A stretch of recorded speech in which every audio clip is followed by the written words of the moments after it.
Saat keluar rumah, wanita ini selalu memakai teopeng. Ia tidak sengaja menjatuhkan Coca-Cola ke lantai. Segera ambil sebungkus tisu dari rak. Setelah mengambil tisu ia langsung membersih lantai. Kemudian ia pergi sambil menelpon. Bukankah ia tidak memperhatikan seorang yang ada di pinggir? Masalahnya tidak berakhir di sini.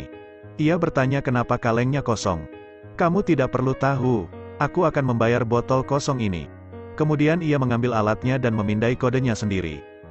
Ketika dikembalikan ibu ini memasang wajah bingung. Ia akhirnya memindai makanannya kembali. Sebelum pergi, dia membuka topengnya. Lalu dia mengatakan kalau dia telah menumpahkan air ke lantai. Tapi aku sudah membersihkannya menggunakan tisu.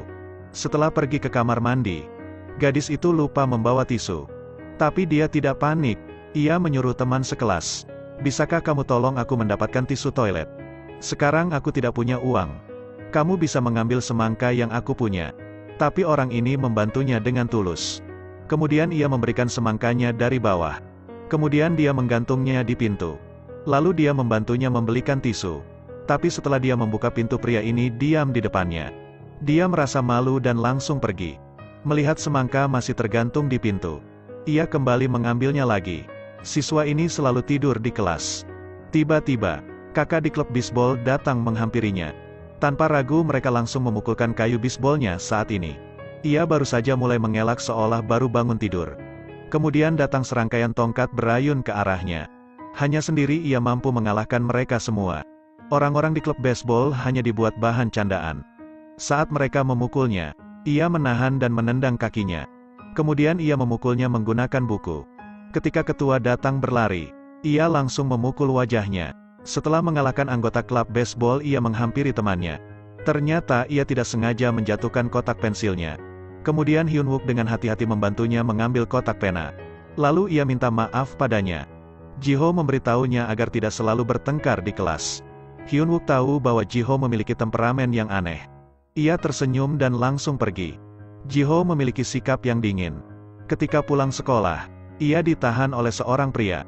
Karena telah melukai adiknya, ia langsung menamparnya. Kemudian segerombol perundung ini langsung membawanya pergi.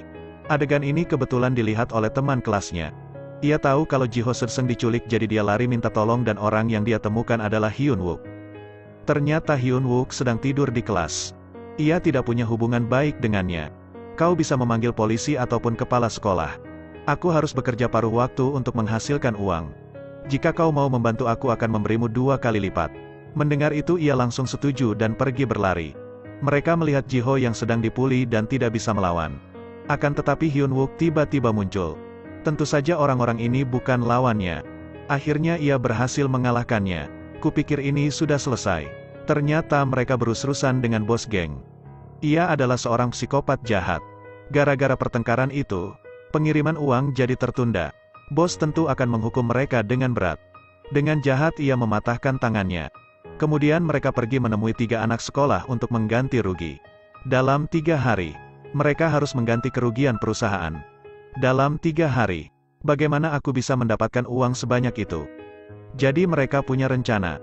Hyun-woo ingin pergi sendirian ke tempat mereka. Lalu kirimkan alamatnya ke grup untuk memanggil polisi. Tapi bos itu tidak mudah dibodohi. Bos telah menyuruh kaki tangannya untuk memukul kepalanya dari belakang. Ketika Hyun-wook pingsan ia mengambil handphonenya. Ternyata mereka sudah merencanakan penangkapan dan akan menghubungi polisi. Ketika tiba di tempat yang sudah dijanjikan, Ji-ho hanya melihat rumah kosong dan noda darah di lantai. Terima kasih telah menonton. Saksikan video-video selanjutnya di RS Studio.